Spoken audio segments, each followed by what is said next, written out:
नमस्कार, मैं अर्चना और आप देख रहे हैं हंगामा टाइम न्यूज़ चैनल। हंगामा टाइम्स के संग होली के रंग में खास बातचीत में हमारे साथ में आज है अनुकृति गोविंद शर्मा जी। तो हंगामा टाइम्स इस होली में कुछ खास कर रहा है, लखनऊ की कुछ खास शख्सियतों से बात करके कि होली के त्यौहार पे वो क्या खास कर रहे हैं और किस तरीके से होली में वो रंगों के साथ रंग करके इस फेस्टिवल को मनाएंगे। तो इस बातचीत में हमारे साथ में है अनुकृति गोविंद शर्मा। जैसे पहले भी इंटरव्यू में हम आपको बता चुके हैं, वो एक एक्ट्रेस भी हैं, टीचर भी हैं और वो एक एंकर भी हैं। तो उनके जीवन में काफ़ी रंग ऐसे ही भरे हुए हैं। तो हम उनसे बात करेंगे कि इस होली में वो क्या खास कर रही हैं, क्योंकि होली रंगों का त्यौहार है और हर रंग कुछ ना कुछ हमें सिखाता है। तो उनके कैरियर में कितने रंग भरे हुए हैं, उनसे बातों का सिलसिला शुरू करते हैं। तो पहले हम उनका स्वागत करेंगे। अनुकृति जी, आपका बहुत बहुत स्वागत है हमारे हंगामा टाइम न्यूज़ चैनल में। नमस्ते। और हंगामा टाइम्स न्यूज़ नेटवर्क के सारे दर्शकों को भी मेरा अभिनंदन और आपका बहुत बहुत धन्यवाद मुझे दोबारा से इस शो में आमंत्रित करने के लिए। तो मैम, पहला सवाल, जैसे होली त्यौहार जो है वो रंगों का त्यौहार है, लेकिन जब रंगों की बात आती है तो किसी ना किसी का कोई रंग बहुत फेवरेट होता है। तो आपका कौन सा कलर फेवरेट है और कैसे होली खेलना पसंद करती हैं आप? अब आपने बिल्कुल सही बोला, जैसे कि होली तो रंगों का त्यौहार ही है, तो जब भी हम होली का जिक्र करते हैं तो जाहिर सी बात है कि रंगों की बात तो आ ही जाती है। और कलर्स तो मुझे वैसे सारे ही बहुत पसंद है अर्चना जी, लेकिन अगर आप कहें कि मेरा एक फेवरेट कौन सा है तो एक नहीं बल्कि मेरे दो फेवरेट हैं। एक तो जो आपने स्वयं आज पहना हुआ है लाल, red is my favourite colour, और रेड के साथ साथ मुझे पर्पल भी बहुत पसंद है, red and purple, because red is the colour of life, of love, और purple is the colour of royalty, luxury. और इन दोनों ही चीज़ों की महत्वता ज़िंदगी में बहुत है। ज़िंदगी में प्यार की भी बहुत ज़रूरत है और अर्थ की भी बहुत ज़रूरत है। तो red and purple would be my two choices. तो मैम, कैसे होली खेलना पसंद करती हैं? होली एक ऐसा फेस्टिवल है जो कि मैं हमेशा अपनों के साथ सेलिब्रेट करना पसंद करती हूँ, और हर साल काम की वजह से पॉसिबल नहीं हो पाता है कि मैं लखनऊ आ सकूं जहां मेरी मम्मी रहती हैं, क्योंकि मैं शूट्स में बिज़ी होती हूं। लेकिन इस बार लॉकडाउन एक ऐसी स्थिति थी जो हम सभी के लिए एक तरीके से ब्लेसिंग इन डिस्गाइज था। तो लॉकडाउन के चलते हुए, वर्क फ्रॉम होम के चलते हुए इस बार मैं बहुत ज़्यादा समय लखनऊ में बिता पाई अपनी मम्मी के साथ। और ये इत्तेफाक की बात है कि इस वक्त होली भी आ गई है और इस वक्त भी मैं अपनी मदर के साथ हूँ। मेरा काम भी यहाँ पे चल रहा है, शूट्स भी चल रहे हैं, लेकिन साथ ही साथ मुझे अपनी मम्मी के साथ भी टाइम स्पेंड करने का मौका मिल पा रहा है इस बार। तो इस होली पे क्या विशेष कर रही हैं आप? होली मैं ज़्यादा रंगों के साथ खेलना तो पसंद नहीं करती, लेकिन बस अपनों के साथ कुछ खास चुनिंदा दोस्त और अपने रिश्तेदार, अपने परिवार वाले, और सबसे इम्पोर्टेंट मेरी मम्मी। तो इन्हीं कुछ खास क्लोज लोगों के साथ, my friends and my family, इन लोगों के साथ मैं टाइम स्पेंड करने वाली हूँ इस होली।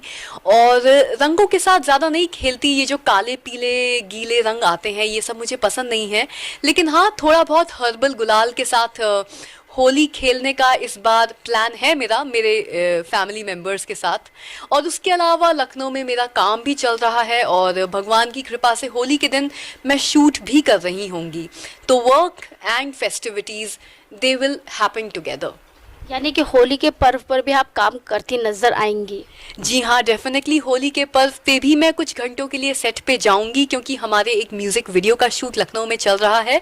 लेकिन जैसे ही वापस लौटूंगी तो हर्बल गुलाल के साथ और अपनों के साथ और कुछ मिठाइयों के साथ होली के सेलिब्रेशंस का पूरा प्लान तैयार है। तो अपने कैरियर के बारे में कुछ बताइए हमें। जी, मेरे एक्टिंग करियर की शुरुआत सन 2014 में हुई थी, जब मैंने अपनी पहली शॉर्ट फिल्म ब्रेकअप पैचअप करी थी। उसके बाद 2016 में बड़े ही औपचारिक ढंग से मेरे एक्टिंग के सफ़र की शुरुआत हो गई थी। फ़िलहाल मैं अभी तक 2 फीचर फिल्म्स, एक तेलुगु और एक हिंदी फीचर फिल्म कर चुकी हूँ। 2 म्यूज़िक वीडियोज़ किए हैं मैंने तमिल और तेलुगु भाषाओं में। और इस वक्त लखनऊ में हम लोग 3 शॉर्ट फिल्म्स शूट कर चुके हैं। और इस वक्त हाल ही में वर्तमान काल में हमारे एक म्यूज़िक वीडियो का शूट भी लखनऊ में चल रहा है। तो मैम, जैसे कहा जाता है बिना सपोर्ट की कामयाबी नहीं मिलती है, तो आपने अपना एक्टिंग करियर शुरुआत कर 2016 में, तो आप अपनी सफलता का जो श्रेय है वो किसे देना चाहेंगी? आपने बिल्कुल सही कहा कि ये जो सफ़र है, अभिनय का ये जो सफ़र है, ये कभी कभी एक एक्टर के लिए अकेलेपन से भर जाता है। मैं हमेशा ही कहती हूँ, an actor's journey is a very lonely journey. इस सफ़र में बहुत गुरु आए, मेंटोर्स आए, जिन्होंने मेरा ढांढस बांधा, मेरे को हिम्मत बढ़ाई।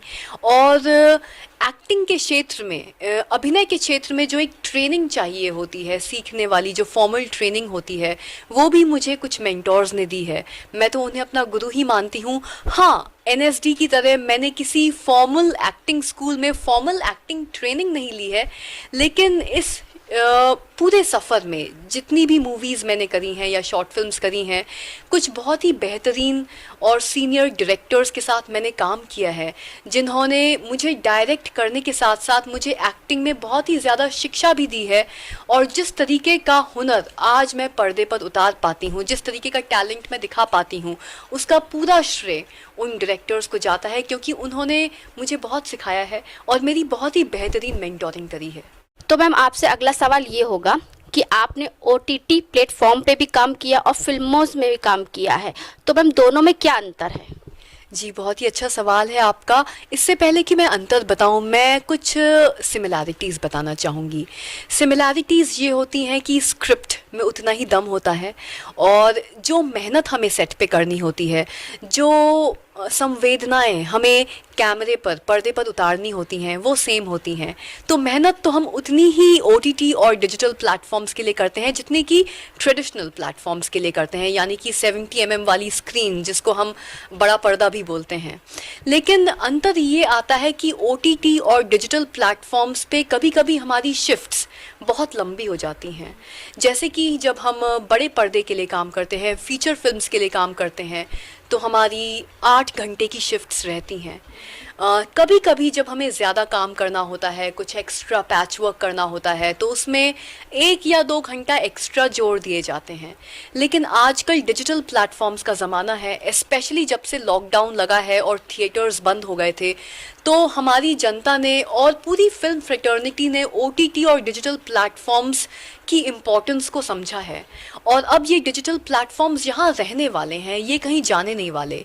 जब हम ओटीटी प्लेटफॉर्म्स के लिए, शूटिंग के लिए सेट पे जाते हैं, तो हमारी शिफ्ट्स जो होती हैं, वर्किंग शिफ्ट्स, वो बहुत ही फ्लेक्सिबल होती हैं। ज़रूरी नहीं कि वो सिर्फ 8 घंटे की हों, कभी कभी 12 घंटे की शिफ्ट्स भी होती हैं। तो आप ये कह सकते हैं कि डिजिटल प्लेटफॉर्म्स पे वर्क प्रेशर कभी कभी ज़्यादा बढ़ जाता है। यानी कि ओटीटी प्लेटफॉर्म पे वर्कलोड ज़्यादा रहता है, आपका कहने का मतलब? कहने का मतलब ये है कि क्योंकि हमारी वर्किंग शिफ्ट्स लंबी हो जाती हैं, ऐसा कोई सेट रूल नहीं रहता कि हमको सिर्फ 8 घंटे सेट पे रहना पड़ेगा। 10 घंटे भी हो सकते हैं, 12 घंटे भी हो सकते हैं। इसलिए जो लोड होता है काम का, या फिर जो समय आपको सेट पे देना होता है, डिवोट करना पड़ता है, और जिस शिद्दत से, जिस मेहनत से आप काम करते हैं, वो काम आपको और भी ज़्यादा लंबे ड्यूरेशंस के लिए करना पड़ता है। इसलिए पर डे के हिसाब से, एक एक दिन के मुताबिक आपको ज़्यादा मेहनत और ज़्यादा समय तो लगाना ही पड़ता है। तो बस वो एक अंतर है। लेकिन फिर भी हमें ये काम बहुत पसंद है, क्योंकि जब भी एक एक्टर काम करता है, वो अपना 110% लगा के काम करता है, चाहे वो ऊर्जा हो, चाहे वो शिद्दत हो, चाहे वो इमोशन हो। तो चाहे बड़ा पर्दा हो या डिजिटल प्लेटफॉर्म हो, काम तो हम उतने ही लगन और उतने ही मेहनत से करते हैं।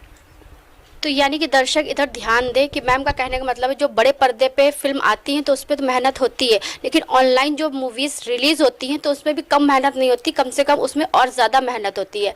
ठीक है मैम? आपने बिल्कुल सही बोला। जी हाँ, डिजिटल प्लेटफॉर्म्स पर कभी कभी सेट पर ज़्यादा मेहनत करने की रिक्वायरमेंट और डिमांड होती है। तो दर्शक ऑनलाइन जो मूवी रिलीज़ होती है तो उसको ज़्यादा सपोर्ट करें। तो मैम अगला सवाल ये है कि बड़े पर्दे पे आप कब दिखेंगी, और आपकी इस साल कौन सी मूवी रिलीज़ हो रही है? इस समय अगर बड़े पर्दे की बात करी जाए तो कुछ स्क्रिप्ट्स हैं साउथ में, हैदराबाद में, जिनकी रीडिंग चल रही है। कुछ डायरेक्टर्स के साथ मेरे डिस्कशंस चल रहे हैं, और अगर मुझे कोई स्क्रिप्ट पसंद आती है और उस स्टोरी में जो किरदार मैं निभा रही हूँ, वो किरदार मुझे अच्छा लगता है, मुझे पसंद आता है, तो डेफिनेटली बहुत जल्द आप लोग मुझे बड़े पर्दे पर देख पाएंगे। फ़िलहाल ओटीटी या डिजिटल प्लेटफॉर्म की बात करी जाए तो मेरी 2 शॉर्ट फिल्म्स, एक बैगेज कपिल तिलहरी जी के साथ और एक एक अजनबी दोबारा रोहित मंडल जी के साथ बहुत ही शीघ्र रिलीज होने वाली हैं। साथ ही साथ एक म्यूजिक वीडियो, एक कवर म्यूजिक वीडियो भी रिलीज होने वाला है।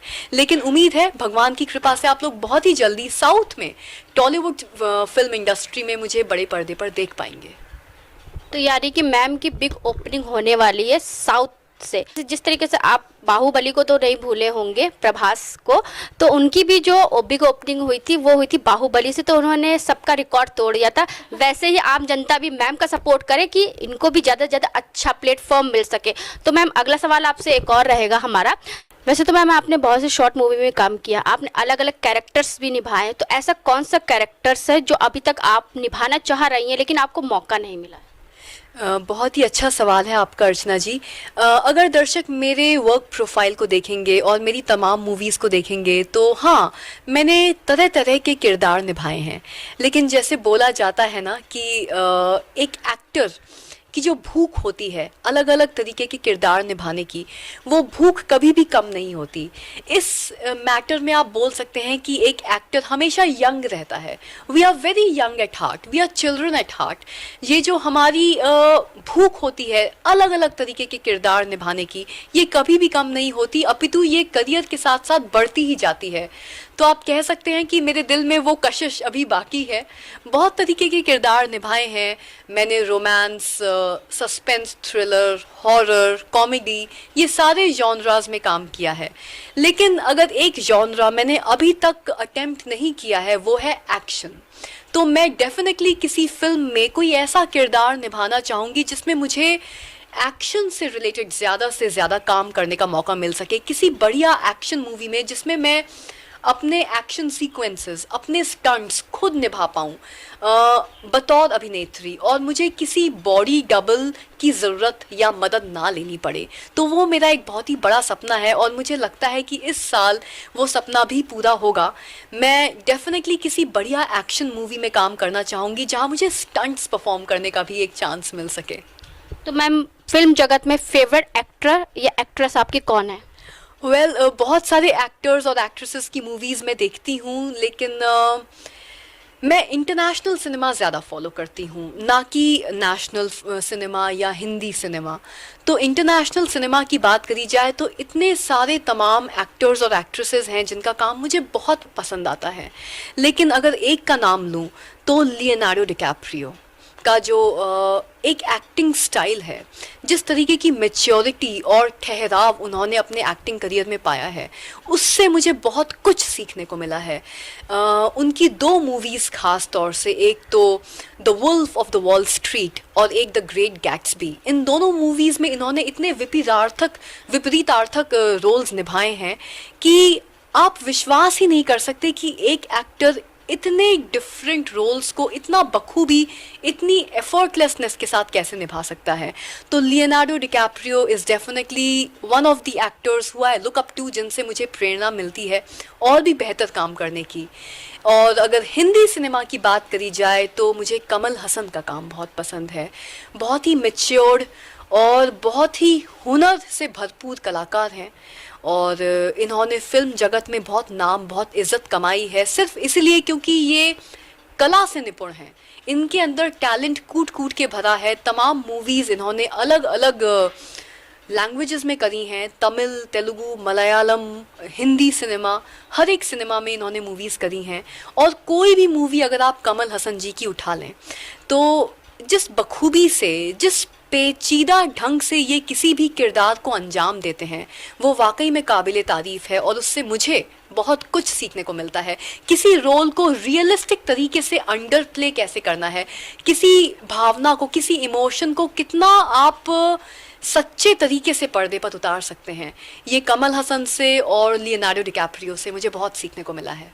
कमल हसन जी का आपने नाम लिया तो उसमें उनकी जो फिल्म थी सदमा, चाची 420 और अप्पू राजा, ये तो सबको जानकारी होगी कितना अच्छा अभिनय उन्होंने निभाया था। बेशक, और ये तीनों मूवीज़ मैंने रिपीट मोड में देखी हैं। सबसे पहले मुझे अच्छे से याद है, मैं छोटी सी बच्ची थी और मैं सिनेमा हॉल में चाची 420 देखने गई थी अपने मॉम डैड के साथ। उसके बाद सदमा तो मैंने न जाने कितनी बार देखी होगी, मैं तो गिनती भूल चुकी हूँ। उसी तरीके से अप्पू राजा। और तीनों ही मूवीज में अगर आप देखें, चाची 420 में उन्होंने एक अलग ही किरदार निभाया, एक फीमेल कैरेक्टर निभाया, और वो भी इतने मनोरंजक अंदाज में। सदमा में इतना गहरा कैरेक्टर निभाया, इतनी वर्सिटैलिटी दिखाई, खुशी से लेकर गम। और उसी तरीके से अप्पू राजा, इतनी ज़्यादा वर्सिटैलिटी हमें कमल हसन से देखने को मिलती है। वर्सिटैलिटी के साथ साथ रियलिस्टिक सिनेमा देखने को मिलता है। उनकी एक्टिंग इतनी रियलिस्टिक है कि मुझे लगता है कि कोई भी ऑडियंस में जो बैठा होगा वो उनकी एक्टिंग से रिलेट कर सकता है, और बहुत ही निजी तरीके से, बहुत ही पर्सनल तरीके से आप अपने आप को उनकी एक्टिंग के साथ रिलेट कर सकते हैं, क्योंकि वो इतना रियल तरीके से अभिनय करते हैं। मैं तो इंग्लिश में बोलूंगी कि he does not play a character, he lives the character. तो मैम, ये तो आपके फिल्मी जगत से रिलेटिव कुछ सवाल थे हमारे पास में। तो एक सवाल हम आपसे और करेंगे। जिस तरीके से आप न्यूज़ चैनल में देख रहे होंगे, न्यूज़पेपर में पढ़ रहे होंगे, आए दिन कोरोना वायरस दिन प्रतिदिन हमारे देश में बढ़ रहा है, आंकड़े दिन प्रतिदिन बढ़ रहे हैं। तो इसके लिए आप क्या कहना चाहेंगे कि किस तरीके से लोग सुरक्षित रहें और सुरक्षा के साथ सारे नियम कानून का पालन करें? आपने बिल्कुल सही मुद्दा छेड़ा है इस वक्त, खास तौर से इसलिए क्योंकि होली भी अब आ ही गई है। और मैं तो खुद एक न्यूज़ चैनल के साथ as a news reader south में काम करती भी हूँ, और ये खबर मुझे मिल रही है आए दिन। पहली वेव आई पिछले साल, उसके बाद सेकंड वेव आई, और अब थर्ड वेव इंडिया में प्रवेश कर चुकी है। वो भी इस टाइम पे जब हम होली जैसा फेस्टिवल मना रहे हैं, और ये एक ऐसा त्यौहार है जिसमें इतने सारे लोग एक साथ मिलते हैं, मिलजुल के त्यौहार मनाया जाता है होली का। इस वक्त सभी देशवासियों से, लखनऊ वासियों से ये मेरी दरख्वास्त है, गुजारिश है कि प्लीज़ सारे सरकारी नियम कानून को फॉलो करिए, सारे प्रिकॉशंस फॉलो करिए। मैं ये नहीं बोलती कि अपनों के साथ होली को सेलिब्रेट मत करिए, या होली के सेलिब्रेशंस में किसी भी तरीके की आंच आने दीजिए, लेकिन आपके लिए सावधानी उतनी ही ज़रूरी है जितना कि सेलिब्रेशन। क्योंकि वैक्सीन आ गई तो कहीं ना कहीं लोग लापरवाही कर रहे हैं, मास्क नहीं लगा रहे हैं, हाथ सैनिटाइज नहीं कर रहे हैं, लोग खुला घूम रहे हैं, जिसका नतीजा आप दिन प्रतिदिन देख ही रही हैं। दिन प्रतिदिन पता चल रहा है कि एक एक दिन में 40,000 50,000 केसेस बढ़ रहे हैं। महाराष्ट्र और तमिलनाडु का तो हाल बहुत ही बुरा है। देखिए, वैक्सीन एक चीज़ है, हमें ये समझना ज़रूरी है कि मात्र 1.5 साल में ये वैक्सीन इंडिया में आ गई है। माना कि ये सारे क्लिनिकल ट्रायल्स क्लियर करके मार्केट में आई है, लेकिन प्रधानमंत्री और प्रधानमंत्री के साथ साथ सारे साइंटिस्ट, जितने भी हमारे साइंटिफिक कम्युनिटी से जुड़े हुए रिसर्चर्स हैं, वो आज भी बार बार न्यूज़ चैनल्स में और इंटरव्यूज़ में यही बात बोल रहे हैं कि वैक्सीन का मतलब 100% गारंटी नहीं होता है। वैक्सीन आपको 100% सुरक्षा नहीं दे सकती। जी हाँ, वो आपको ज़्यादा अधिक तरीके से सुरक्षा प्रदान करेगी, लेकिन आपको फिर भी मास्क पहनना है, सैनिटाइज़र अपने साथ रखना है। आप कहीं भी बाहर जाते हैं, घर वापस आते हैं, अपने हाथों को प्लीज़ धोइए। और हाथों को धोने का भी एक तरीका होता है कि जो साइंटिस्ट हमको सिखा रहे हैं, अपने रिस्ट्स को भी धोइए, उंगलियों हाथों के बीच में जितने भी गैप्स होते हैं, हाथों को मल के रगड़ कर अच्छे से धोइए। सारे प्रिकॉशंस प्लीज़ फॉलो करिए, क्योंकि जब भी होली या दीपावली जैसा कोई भी त्यौहार आता है जिसमें हम बड़े बड़े गुटों में एक साथ शामिल होते हैं, जुड़ते हैं, सेलिब्रेट करते हैं, तो आपको ऑलरेडी पता है, और मैं बस दोहरा रही हूँ कि बड़ी संगठनों में और बड़े गुटों में कोरोना वायरस के फैलने के चांसेस बहुत ज़्यादा बढ़ जाते हैं। इसीलिए होली एक ऐसा समय है जो सेलिब्रेशन का समय तो है, लेकिन बहुत ही रिस्की समय भी है, क्योंकि इस वक्त संक्रमण बहुत तेज़ी से फैलता है और फैल रहा ही है। जैसे कि आपने भी बोला, आए दिन हमको बढ़ते हुए केसेस की सूचना मिल रही है, समाचार पढ़ने को मिल रहा है, सुनने को मिल रहा है। होली सेलिब्रेट करिए, लेकिन इस बात का ध्यान रखिए कि आप या आपके परिवार वाले या आपके दोस्त, किसी को भी ये संक्रमण ना छू पाए, और आप सभी सुरक्षित भी रहें, सेहतमंद रहें, हेल्दी रहें, और हेल्दी रहने के साथ साथ खुशी के साथ होली को सेलिब्रेट करें। तो हम चलते चलते आपसे आखिरी सवाल कि इस होली पर क्या विशेष संदेश देना चाहेंगे सभी देशवासियों को? जी डेफिनेटली, मैं 2 मिनट आपको संदेश देना चाहूँगी। आज होली है, और होली का मतलब ही होता है हर्ष और उल्लास, लेकिन मुझे लगता है कि आजकल की इस दौड़ भाग की ज़िंदगी में लोग अपने मस्तिष्क को सही तरीके से इस्तेमाल करना थोड़ा सा भूल गए हैं अर्चना जी। तो एक तो होती है हमारी याददाश्त, और एक होती है हमारी कल्पना। मुझे ऐसा लगता है अपने आसपास, मैं ऐसा देखती हूँ, महसूस करती हूँ कि लोग उन बातों को याद रखते हैं जो उन्हें याद नहीं रखनी चाहिए, और जो बातें याद रखनी चाहिए उनको भूल जाते हैं। ठीक उसी तरह ऐसी बातों की कल्पना करते हैं जिनकी उन्हें कल्पना नहीं करनी चाहिए। फॉर एग्जाम्पल कोरोना वायरस, बहुत ही नकारात्मक कल्पनाएं हम कभी कभी करने लगते हैं और डरने लगते हैं, और कुछ कल्पनाएं जो आपको करनी चाहिए जिनसे आपका जीवन और भी सुंदर हो सकता है, वो कल्पनाएं हम लोग नहीं करते हैं। अब देखा जाए तो होली में पूरे भारतवर्ष में हम एक दूसरे को रंग लगाते हैं, सिर से पैर तक रंग में अपने आप को भिगो लेते हैं। इसका अर्थ क्या है? इसका अर्थ ये है कि हमारी जिंदगी खुशियों से भर जाए, खुशी समान रंगों से भर जाए। तो हमें यही बात अपने जीवन में भी फॉलो करनी चाहिए, यही नियम अपने जीवन में लागू करना चाहिए। ऐसी बातों को भूल जाइए जिनसे दुख मिले, और उन बातों को याद करिए जिनसे सुख मिले। ऐसी कल्पनाएं करिए जिनसे आपका जीवन खुशी से भर जाए, और ऐसी कल्पनाएं मत करिए जिनसे आपको नकारात्मक महसूस हो या आपको डर महसूस हो। एक और चीज़ होली के दिन हम लोग करते हैं, हमारे घर में जितना भी पुराना सामान होता है या पुराने कपड़े होते हैं, उन सबको बटोर के सारे मोहल्ले वाले सड़क पे किसी एक जगह जाके ढेर लगा देते हैं, और वहाँ पे उस ढेर को आग लगा देते हैं। हालांकि थोड़ा सा जोखिम भरा काम होता है ये, लेकिन इसका भी एक अर्थ है, इसके पीछे भी एक अर्थ छुपा है। और वो अर्थ ये है कि पिछले साल में जितनी भी बुराइयां हुई हैं या जो भी घटनाएं हुई हैं, उन्हें हमें जला देना है, यानी कि अपने मन से भुला देना है। तो आप इसी बात को फॉलो करिए। पुराना साल 2020 हम सभी के लिए बहुत ही चैलेंजिंग रहा है कोरोना वायरस की वजह से। साल की जब शुरुआत हुई थी, हमने सोचा नहीं था कि कुछ ऐसा पूरे जगत में हो जाएगा जिससे हम सभी की जिंदगियां झकझोर दी जाएंगी। इतने सारे प्लान्स थे, इतने सारे सपने थे हम सभी लोगों के। तो पिछले साल में जो कुछ भी घटित हुआ, अब उसको भूल जाइए, उसको आग लगाइए, और अपने जीवन को हर्ष, खुशी और उल्लास से भरिए। आज होली है, और आज के दिन सारी बुराइयां, सारी नेगेटिविटी को जला के 2020 में जो कुछ भी हुआ वो सारी मेमोरीज को भुला के, जला के आज से एक नए जीवन की शुरुआत करिए जो सिर्फ खुशी, मुस्कुराहट और उल्लास से भरा हुआ है। मैं यही संदेश आपको देना चाहती हूँ कि रंग लगाइए एक दूसरे को, लेकिन केमिकल कलर्स से बचिए, हर्बल गुलाल का उपयोग करिए। और रंग लगाना सिर्फ एक दिन का काम नहीं होता। होली त्योहार एक दिन आता है, लेकिन ये संदेश लेके आता है कि हमें साल में हर एक दिन होली मनानी है। हालांकि गुलाल से नहीं, लेकिन आज मैं आपको गुलाल लगाऊंगी, आप मुझे गुलाल लगाएंगी, लेकिन इसके बाद जितने भी दिन आने वाले हैं 2021 में या फिर उसके आगे भी, हर दिन आपको खुशियों से अपना जीवन भरना है, और अपने आसपास, अपने दोस्त, अपने परिवारजनों के जीवन को भी खुशियों से भरिए। ये खुशियों के रंगों से भरिए। होली यही संदेश अपने साथ लेकर आती है, और इसी संदेश को अपने जीवन में भी लागू करिए, और अपने परिजनों के और अपने दोस्तों के जीवन में भी लागू करिए। तो ये थी हमारे साथ में अनुकृति गोविंद शर्मा, जो पेशे से एक एक्ट्रेस भी हैं, एंकर भी हैं और एक टीचर भी हैं, जिनकी विचारधारा आपने सुनी कि इस होली पे क्या विशेष कर रही और सभी देशवासियों को क्या संदेश देना चाहेंगी कि होली जो त्यौहार है वो हमारा रंगों का त्यौहार है, उत्साह का त्यौहार है, उमंग का त्यौहार है। तो जहाँ होली त्यौहार भी आ रहा है तो कोरोना वायरस भी हमारे देश में तेजी से फैल रहा है। तो होली का त्यौहार मनाएं, सुरक्षा के साथ मनाएं, सुरक्षित रह करके मनाएं, क्योंकि हमें होली त्यौहार जो है वो हमारे पूरे परिवार के साथ मनाना है। तो ऐसे ही होली पर जो रंगों भरा कार्यक्रम है हंगामा टाइम्स के संग जारी रहेगा। आगे भी हम कई लोगों से बात करेंगे। इसी के साथ मैं अर्चना अपनी वाणी को यहीं विराम दूंगी। धन्यवाद।